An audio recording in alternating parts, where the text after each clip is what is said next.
आपस में सब चर्चा करने लगी कि एक थे जटायु, जिन्होंने माँ की रक्षा का प्रयास करने के लिए अपने प्राणों की बलि लगा दी।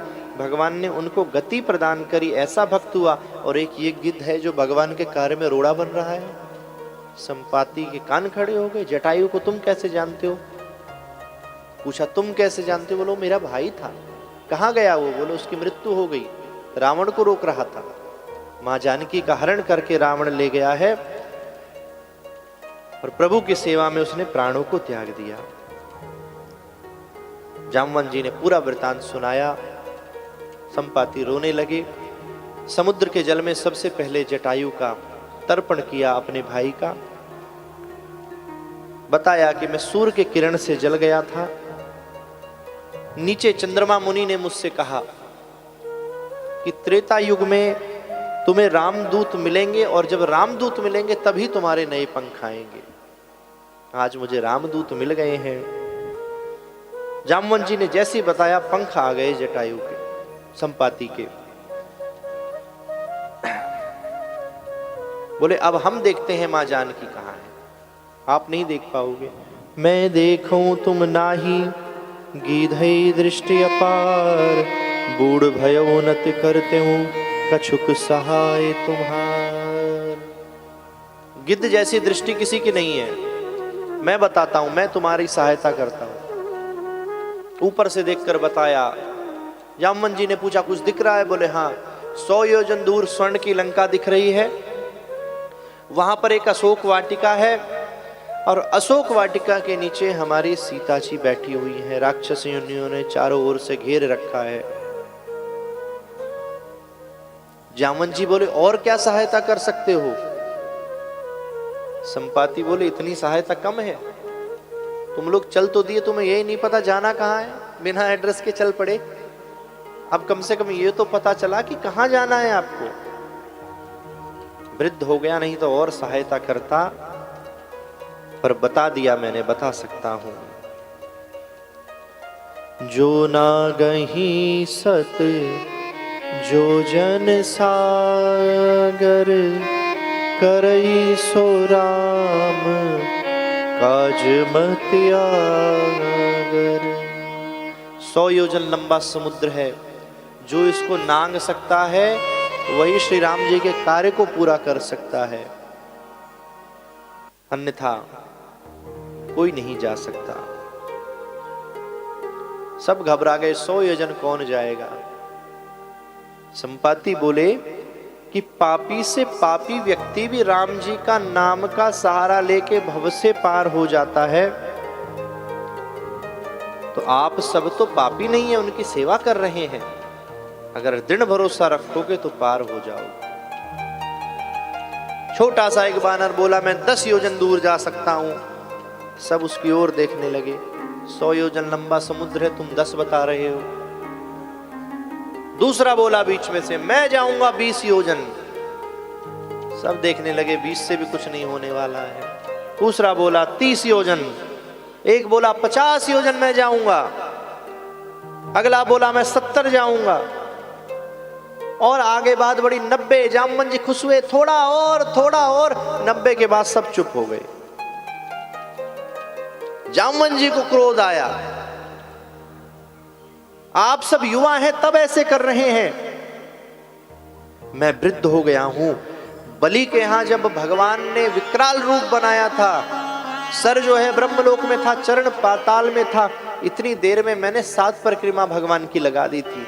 आज मैं वृद्ध ना हुआ होता तो क्षण में जाकर तुम्हें दिखाता। 2 क्षण में 7 परिक्रमा लगाई थी। आगे क्यों नहीं बोलते? कोई नहीं बोला। अंगद जी बोले हम जाएंगे। चारों ओर जय जयकार होने लगी। अंगद बोले हम जाएंगे। अंगद कहे जाऊं मैं पारा, और सब अंगद की जय करने लगे। ऐसे किया था उन लोगों ने भी। आधी बात को सुनकर अंगद की जयकारे लगने लगे। मानो इस राम कथा का चरित्र हमें सिखाता है, कभी किसी की बात शांति से पूरी सुनो, फिर कोई निष्कर्ष निकालो। अंगद कहीं जाऊं मैं पारा, जिय संशय कछु फिरती बार। चला तो जाऊंगा 100 योजन, लौट नहीं पाऊंगा, इतनी ही शक्ति है जो चला जाऊं। सब जो खुश हुए थे, सबके गुब्बारे की हवा निकल गई, सब उदास हो गए। अभी तक तो माँ जानकी ही कैद में है। अच्छा हुआ ये चले नहीं गए, चले जाते तो ये भी फंस जाते, फिर हमारे घर के एक नहीं 2 मेंबरों को मुक्त कराने की योजना बनानी पड़ती। जामवंत जी बोले, अरे अंगद, तुम्हारे जाने का फायदा ही क्या है? टेलीफोन का जमाना नहीं था जो तुम वहां पहुंच के फोन कर दोगे, हाँ ऐसा ऐसा है, तुम लोग आ जाओ। उसी के जाने का फायदा है जो लौट सके। तो बोले संपाति ने गलत बताया है। बोले क्या गलत बताया है? जो ना गई सत जोजन सागर। 7 योजन 100 योजन बता रहे हैं, 200 योजन बताना चाहिए। जिसके अंदर 200 की सामर्थ्य होगी वही जाए। 100 जाना और 100 आना। सबने अपना अपना बल बताया। अंगद जी पर आकर बात रुक गई। जिसे जाना है वो चुप है, श्री हनुमान जी महाराज। जिसे नहीं जाना वो सब बोल रहे हैं। इसे कहते हैं आज की लोकाचार की भाषा में फूफा बनना।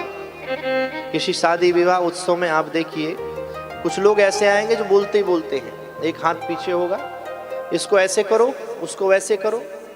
कल एक जगह हम गए तो हमने देखा कि वहां एक सज्जन बढ़िया कपड़े पहने, कुर्ता पैजामा, सबको परेशान करे पड़े। इसको चेयर को यहाँ रखो, ये कूलर ऐसे घुमाओ, इसको वैसे करो, उसको बंदे को एक सुई भी उठाकर नहीं रखनी यहाँ से, ना किसी प्रकार की चिंता।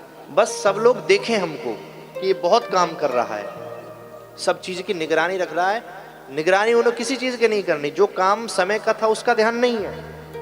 बस सब देखें कि सबको हम बता रहे हैं। जामवंत जी बोले, श्री हनुमान जी नहीं दिख रहे, कहाँ हैं हनुमान? बोले खेम सागर में। पवन तनय बल पवन समाना, बुद्धि विवेक विज्ञान निधाना। कवन सुकाज कठिन जग माही। इस ब्रह्मांड में, इस जग में ऐसा कौन सा कार्य है जो आपके लिए कठिन है? हनुमान जी महाराज पर कोई फर्क नहीं पड़ा। और जैसे कहा जामवंत जी ने, राम काज लग तब अवतारा, सुनतहि भयउ परवताकारा। श्री राम जी के कार्य के लिए आपका अवतार हुआ है। जैसे सुना, श्री हनुमान जी महाराज का आकार पर्वत के समान हो गया। सिंहनाद कर 12 सिंहनाद करने लगे, ऐसी गर्जना करने लगे, ऐसी गर्जना करने लगे, मैं खेल खेल में इस समुद्र को पार करूंगा, रावण को मार दूंगा, कहो तो सेना समेत उसको रगड़कर समाप्त कर दूं, पूरी लंका को वहां से उठा लाऊं, क्या करूं?